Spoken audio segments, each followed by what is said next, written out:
War, endless suffering and turmoil, propagated and twisted, spread and ran through over territories long forgotten, in modern times or not. War sits at the epicenter of all human existence. There has never been a moment in history where a war hasn't been happening. The 2008 anime movie Skycrawlers focuses on a war so fast and terrifying it shook and broke through beyond nations. No longer is a war something fought for territory or to defend. The only thing that remains is an endless war driven by airplane manufacturers, weaponry companies and pharmaceuticals. Our protagonist is Yuichi Kanami, a boy who seems no older than 16, that arrives at this base where he has been assigned. The base in question being owned by one of the massive conglomerate private corporations which fund these wars, the Poland-based Rostock. Rostock has a competitor of course, and that company's name is Lothern, an Irish-based military company. Upon arrival, Kanami quickly gets acquainted with his fellow pilots and gets to meet his commanding officer, a woman by the name of Suito Kasanagi, who also appears to be fairly young. Kanami is interested in his predecessor, a man by the name of Jinro, but everyone around refuses to tell him what happened to Jinro before his arrival in this battalion. Up until this point in the story, the structure of it is broken apart, fractured almost as the story and direction likes to focus more on the interpersonal character moments rather than the airplane fights. This results in a very mellow feeling movie, punctuated by short and quiet moments, long takes and an atmosphere that feels as lonely as it is serene and mysterious. There's an ongoing mystery as earlier in the movie, Kanami asks Kusanagi if she is something called a children, a concept yet not revealed to the viewer but crucial to plot development. Shortly but surely, Kanami begins getting into the schedule of living the daily life, drinking beer and spending time with his mates, and doing routine patrols. During one of these patrols, him and his partner Tokino managed to take down 3 enemies that were patrolling near their base. With Kanami being a natural, he manages to take 2 of them down and gets immediately praised by everyone. Upon achieving this victory, they decide to go and celebrate at a place called Daniel's Diner, where 2 additional women soon arrive and sit at their table. Both appear to be fairly well acquainted with Tokino. In reality, both are actually prostitutes and take the 2 men to a brothel. The car ride there is quite important to me, because both the music and the atmosphere build a mellow understanding between the people and the roles, punctuated by the beautiful soundtrack composed by Kenji Kawai. This movie creates these small moments like contemplations of the tiny moments of everyday life. It's made by people who cherish these memories, those of long car rides, of the radio playing and all shrouded in such a curious story. Even by this point, the mystery is deepened by the fact everyone recognizes Kanami everywhere he goes. The prostitute he had sex with, Fuko, tells him that his existence must mean Shinro is now fully gone. Assuming the rumors to be true, this could be a multitude of things, including the fact Kanami has replaced Jinro, which is true to a certain extent. As the movie progresses, we begin noticing aspects denoting of a hedonistic lifestyle, displayed by, if not all, most of the pilots involved in fighting for Rostock. They all fill their time drinking beer or alcohol, smoking tobacco and going to prostitutes or having sex. It is because they believe they could die at any moment. All of them have a fundamental belief they are disposable, because in reality they are. Children sent to war to fight for a large-scale meaningless war. A war entirely made for the entertainment of people. There's layers to this, however. Every one of the pilots in reality is one of these children, including Kusanagi, who used to be the ace of Rostock's divisions. The most important aspect of the children are that they are a genetic error created by pharmaceutical companies. They remain forever young and can only be killed in combat. Even so, in the eventuality that happens, they can be cloned. The reason for the ongoing war between Rostock and Lothern is in reality to maintain peace. During a scene later on in the movie, Kusanagi describes the idea that war has never been eradicated throughout history. At any one point there was an ongoing war. That's what makes peace so good, because without knowing the horrors of war, one cannot appreciate the tranquility of peace. This is in reality why the projects of Rostock and Lothern were created in the first place, in order to keep an essential forever war in which both sides alternate drastically between winning or losing. The entire rest of the world watches this as entertainment on TV in a quite dystopian reality. Because at the end of the day, children are humans too. They have their own cognition and are capable of doing everything a human can do. They simply cannot die of old age. They are born and live at the age they appear at in the movie and simply inherit some of the memories of their previous iterations, which never include their previous identities or relationships with people. This in turn reveals the nature of the strange interactions Kanami has with everyone around him in the movie. People recognize him as the ace, those who were alive to see his previous iteration, yet he doesn't know them. There's quite another important aspect of this. Most of the children so far on the side of Rostock don't actually die because of the regular pilots, but instead because of a legendary pilot people call the Teacher, whose plane sports a picture of a black jaguar on the side. This aspect is also important because the heroes use dog breeds for their call signs. It's an opposing idea of primality versus loyalty. Those who are children are docile and submissive to the system on a grander scale, while the Teacher, well, first of all, he is the only pilot we know of to be an adult. Furthermore, he has a past involvement with Kusanagi. Both of them used to be on the side of Rostock previously.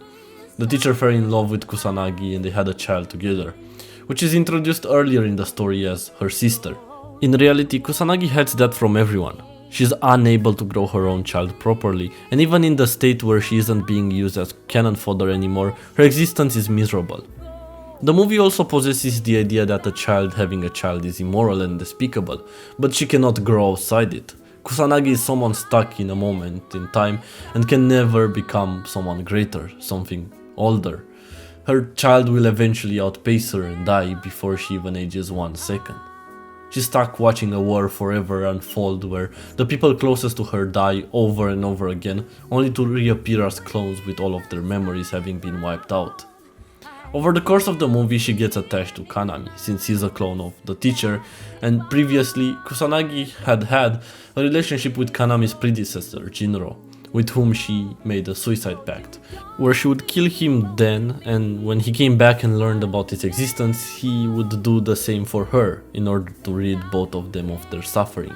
The existence of the children is suffering, pure and simple. They are beings meant to die at some point, and if they don't, they become miserable in the position they occupy.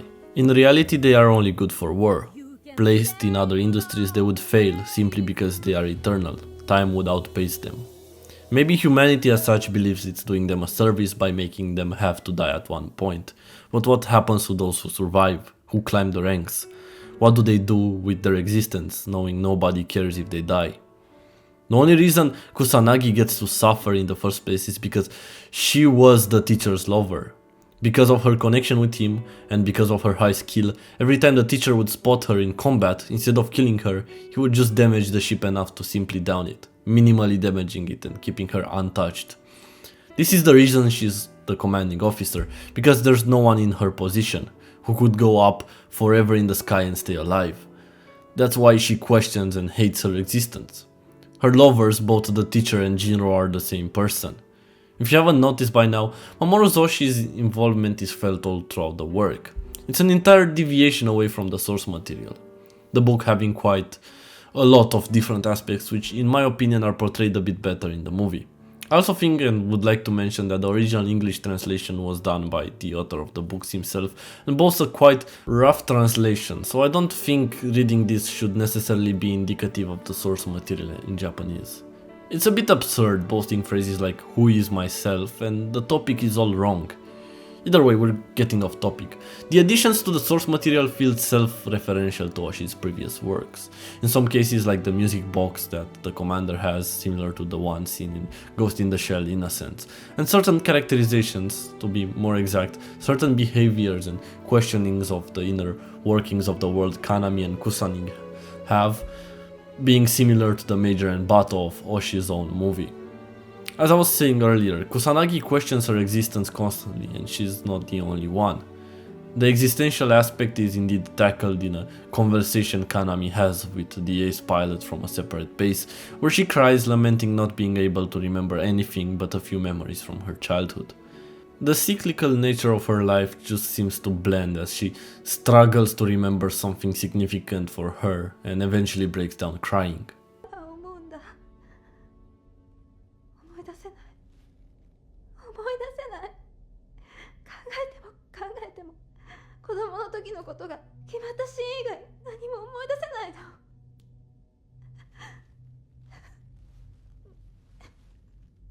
No matter how much they wish to keep their stoic demeanor, these are real people with emotions, fighting a war deemed a necessary evil in order to keep peace worldwide.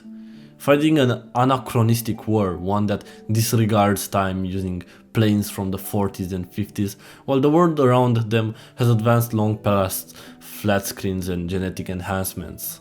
Their life in comparison feels archaic, stuck in an air lingering of memory. The sights of the cities like Krakow feel old, with tram systems representing the 40s and infrastructure and buildings missing any sort of tangible skyscrapers or modern architecture. At the time it looks to being strange. The whole city with a population of 800,000 people is empty, yet there's a bowling alley randomly contrasting the beauty of the city shrouded in the dark. It's almost like an Edward Hopper painting in its intimacy of the soul. The city is simultaneously lived in but totally vast, representing how the children feel. This world is constructed around lonesome troubles, as everyone eventually forgets the existence of a person who was merely a footnote of his clone's life.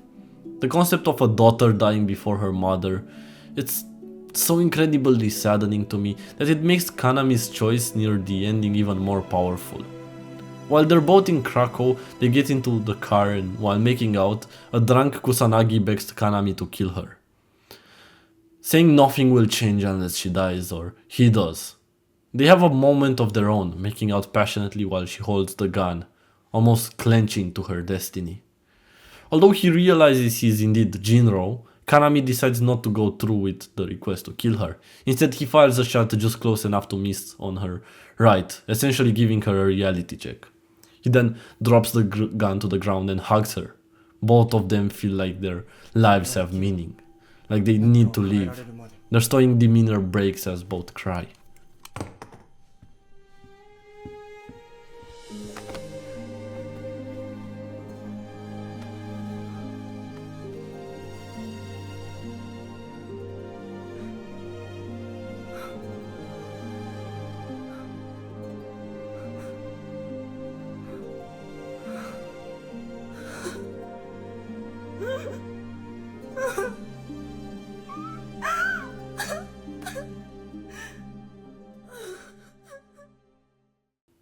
Kanami speaks about the idea that even if life gets monotonous or repetitive, even if your life centered around walking on one road, that would still be reason enough to choose life.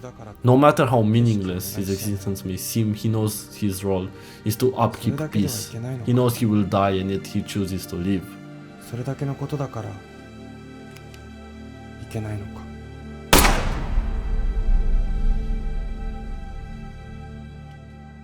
Man's need for warfare and for fighting is quenched, and the rest of the world gets to live peacefully, unafraid of what horror awaits their tomorrows. In the film's final patrol, everyone from the squadron spots the teacher's airship. In a moment of self-reflection, Kanami tells everyone to retreat, knowing if the teacher spotted them, they would be dead. He charges head on, and even if he tries his best, he gets outsmarted and shot to death.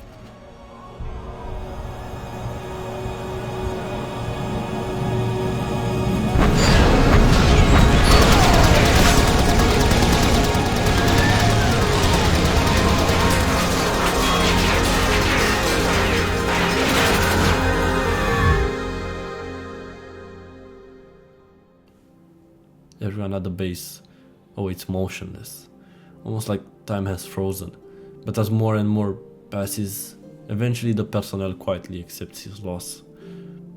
In a post-credit scene, we see another clone of his arrive, and not exactly the same as in the opening scene of the movie. But when he gets to Kusanagi's desk, this time she greets him with warmth, making it known his death was not meaningless, 草薙スイートです but the war goes on あなたを待っていたわ nonetheless.